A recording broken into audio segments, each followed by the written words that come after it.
so we have a new instrument in the lab, and it helps us measure organofluorine that you would find in PFAS. PFAS are man-made chemicals that were made and developed in the 1940s, and they have been used in different industries such as firefighting, foams, Teflon nonstick coating pans. It's very useful, but it's also been exposed as potentially toxic to humans. Carbon and hydrogen have a very strong bond. So the scientists replaced that hydrogen with fluorine. And that carbon to fluorine bond is one of the strongest bonds in organic chemistry. And so if that bond is there in the sample, you know it's a man-made synthetic compound that's in that water sample. So it takes a lot of energy. It's very energy intensive to either remove or destroy them. But in terms of destruction, one of the main technologies could be pyrolysis. So essentially using really high heat to just break those bonds. So that's actually in the instrument. The combustion module uses a lot of heat with the presence of oxygen and water to break apart that bond.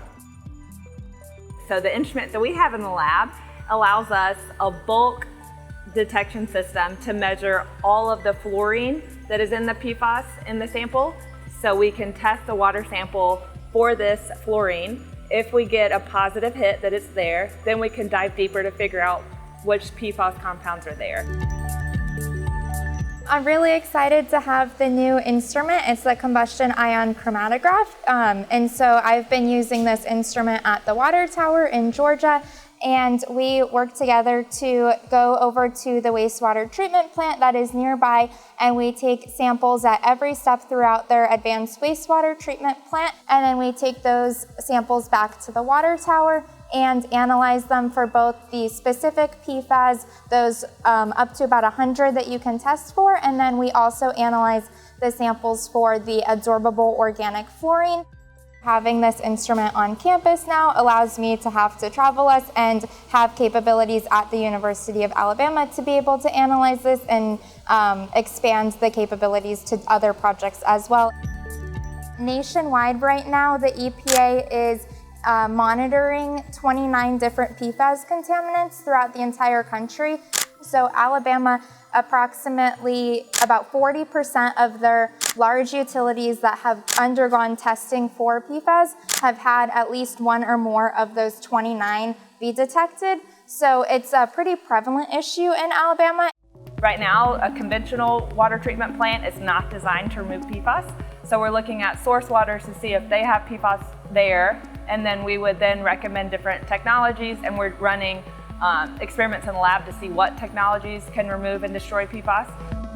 We are the only place in the state that has this instrument, so we're the first lab being able to run this in Alabama, and so it has huge implications for just the state of Alabama in general, being able to analyze their samples for organic fluorine in state. Knowledge is power. We want to know what's in your water because you want to protect your own health. You want to protect other people's health.